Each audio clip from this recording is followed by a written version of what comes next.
ایک تو گزارش ہے اور ایک سوال ہے۔ جناب سوال طرح کا ہے کہ یہ مجھ سے کسی شخص نے پوچھا، یہ میرا بھی سوال رہا ہے بہت عرصے تک، خیر میرے پاس اس کا جواب ہے لیکن میں چاہتا ہوں کہ ذرا متعین طریقے سے اس کا جواب مل جائے کہ ہم جب اس دنیا میں آئے ہیں تو دنیا میں آنے کے لیے جو ہے ہم نے اللہ تعالیٰ سے جو ہے کسی قسم کا کوئی بانڈ سائن نہیں کیا، کوئی مطلب کسی قسم کا کوئی ایگریمنٹ سائن نہیں کیا کہ میں کہاں پیدا ہو سکتا ہوں، اس میں میرا کوئی عمل دخل نہیں ہے، اس کے اندر کس گھرانے میں پیدا ہوتا ہوں اس پہ میرا کوئی عمل دخل نہیں ہے۔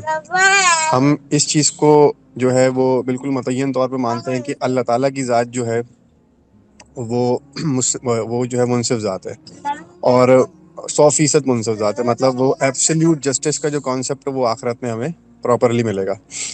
ہم اس چیز کو بھی مانتے ہیں کہ اگر دنیا میں فار ایگزامپل مثال کے طور پہ کسی سینگ والی بکری نے اگر کسی بغیر سینگ والی بکری کو سینگ مارا ہے تو آخرت میں جو ہے یہ معاملہ رول ریورس کر کے جو ہے اگلے کو پورا اس کا بدلہ دیا جائے گا۔ اگر یہ تینوں باتوں پہ ہم ایمان رکھتے ہیں تو پھر یہ کیسے ممکن ہے کہ ایک شخص جو ہے مثال کے طور پہ آج کی دنیا میں وہ اگر کسی دوسرے مذہب میں یا کسی دوسرے گھرانے میں پیدا ہوا ہے، فار ایگزامپل کوئی کرسچن پیدا ہوا ہے، کوئی ہندو پیدا ہوا ہے، تو کیا وہ آخرت میں وہ مطلب وہ جہنم میں کیسے جائے گا؟ یہ عمومی ہمارے دین کا مزاج ہے نا، لوگ ہی کہتے ہیں کہ جی جو دوسرے مذہب میں پیدا ہوا ہے وہ جہنم میں جائے گا۔ تو اس میں ایک بڑا سوال یہ پیدا ہوتا ہے، اس آرگیومنٹ کے دو لیورز ہیں نا، اگر آپ یہ کہتے ہیں کہ وہ جہنم میں جائے گا تو پھر وہ شخص آخرت میں استغاثہ لے کے کھڑا ہو سکتا ہے اپنے رب کے آگے کہ یا اللہ، اگلے کے پاس تو پریولیج تھا، اور اگر جو ہے وہ اگر پریولیج ہے اور پھر بھی میں جہنم میں جا رہا ہوں تو ایبسلیوٹ جسٹس تو پھر پریویل نہیں ہو سکتا، مطلب ایبسلیوٹ جسٹس تو قائم نہیں ہو سکتا۔ تو پھر اس معاملے میں ہم کیا کریں گے؟ ایک یہ تو میرا ایک سوال ہے، مطلب اس کی دلیل کیا ہے، ہم اس کو کیسے سمجھنا ہے، میں یہ جاننا چاہتا ہوں اس معاملے میں سوچیں گے کس طرح سے ہم قرآن و سنت کی روشنی میں۔ اور دوسری گزارش یہ ہے کہ جیسے آپ نے قرآن و سنت کا باہمی تعلق پڑھایا ہے پراپرلی، اگر آپ جو ہے وہ ایک مرتبہ وہ فقہ احناف کا جو اصولی موقف ہے اگر آپ پڑھانا چاہیں ایک مرتبہ، اگر آپ تو ضرور جو ہے گزارش ہے میری کہ وہ بہت مستفید ہوں گے لوگ اس سے۔ جزاک اللہ خیر۔ جی بہت شکریہ۔ دوسرے سوال کا جواب مختصر ہے تو میں دے دیتا ہوں۔ اس پہ مبنی کوئی 6 7 8 نشستوں کا ایک کورس میں نے المورد UK کے پلیٹ فارم سے، یہ رمضان سے پہلے وہ وہاں میں نے پڑھایا ہے۔ تو اس کے بنیادی مباحث وہ اخبار احاد کے، اصل میں اخبار احاد کے متعلق ہے، تو وہ ان کی ویب سائٹ پہ آپ کو وہ میرے خیال میں 7 8 نشستیں ہوئی تھیں، ان کی ریکارڈنگ آپ کو مل جائے گی المورد UK کے۔ ہاں، جو آپ کا پہلا سوال ہے وہ سوال تو بالکل صحیح ہے، اور میرے خیال میں آپ کے سوال کے اندر بھی جواب بھی موجود ہے کہ عام طور پر ہم مسلمان ایسا سمجھتے ہیں۔ مسلمان تو بہت کچھ اپنے اپنے تصورات کے لحاظ سے سمجھتے ہوتے ہیں لیکن ان کی دینی بنیاد نہیں ہوتی۔ تو ہمارے پاس تو کوئی ایسی بنیاد نہیں ہے جس کی روشنی میں ہم اس وقت یہاں دنیا میں اپنے علم کے دائرے میں یہ طے کر سکیں یا یہ حکم لگا سکیں کہ دنیا میں جو لوگ موجود ہیں مسلمانوں کے علاوہ دوسری روایتوں سے متعلق ہیں یا نہیں بھی متعلق ہیں، تو وہ لازماً سارے کے سارے جہنم میں جائیں گے۔ ہمارے پاس تو کوئی بنیاد نہیں ہے، ہمیں تو اچھا صرف یہ اس میں ذمہ داری دی گئی ہے کہ تمہیں اللہ نے یہ ہدایت دی ہے اور اس کو تمہیں لوگوں تک پہنچانا ہے، ہمارا کام لوگوں تک پہنچانا ہے۔ اور کن تک پہنچا ہے نہیں پہنچا، پہنچنے کے بعد ان کا کیا رد عمل ہے، ان کے کیا آزار ہیں، ان کے کیا بیک گراؤنڈ ہیں، اس پر کوئی حکم ہمیں نہیں لگانے کا اختیار نہیں دیا گیا۔ وہ اللہ تعالیٰ بالکل انصاف کے ساتھ قیامت کے دن فیصلہ کرے گا۔ اور بعض روایات میں، احادیث میں تو ذکر بھی ہے بہت سی روایات میں کہ ایسے لوگوں میں سے قیامت کے دن اللہ تعالیٰ ان کو دوبارہ ایک موقع دے گا،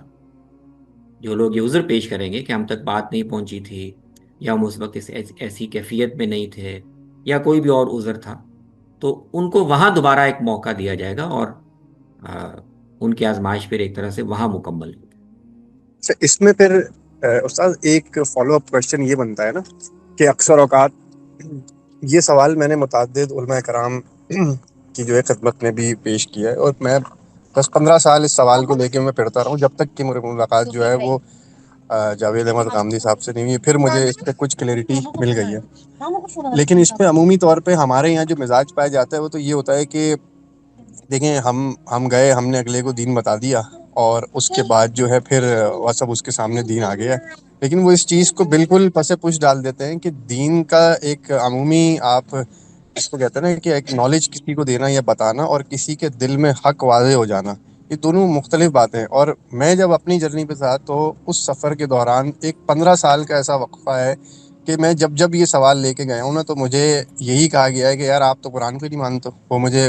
وہ 2 4 آیاتیں ہیں جو ہم سب جانتے ہیں وہ نکال کے مجھے دیتے ہیں کہ دیکھیں جی یہ آیت آپ مانتی ہی نہیں قرآن. میں کہ یار عقل، علم و عقل کی روشنی میں اگر آپ اس چیز کو دیکھتے ہیں، دل قبول نہیں کرتا کہ ایک ایسا شخص جو ہے جس کو مطلب کبھی مذہب سے دلچسپی نہیں رہی لیکن وہ بہت اچھے کام کرتا ہے سارے دن، لیکن وہ پھر بھی آخرت میں جہنم میں ہی جائے گا. جی تو ٹھیک ہے. یہ اس میں میرے خیال میں تو کسی سے پوچھنے کی کہ وہ کون جہنم میں جائے گا یا نہیں جائے گا، اس سوال کی بھی ضرورت نہیں ہے، کیونکہ یہ میری یا کسی علماء کی یا کسی کی یہ ذمہ داری نہیں ہے یہ طے کرنا یا یہ بتانا کہ وہ کوئی جہنم میں جائے گا یا نہیں جائے گا. اچھا، اس میں آخری یہ اللہ تعالیٰ کے ڈومین ہے، وہ فیصلہ کر لے گا. اس میں ایک آخری بس ایک فالو اپ کوشچن ہے کہ غامدی صاحب جو ہیں وہ سورہ بقرہ کی میرا خیال ہے آیت ہے، وہ اس سے استدلال کرتے ہیں اس کے اوپر کہ چاہے کوئی بھی ہو،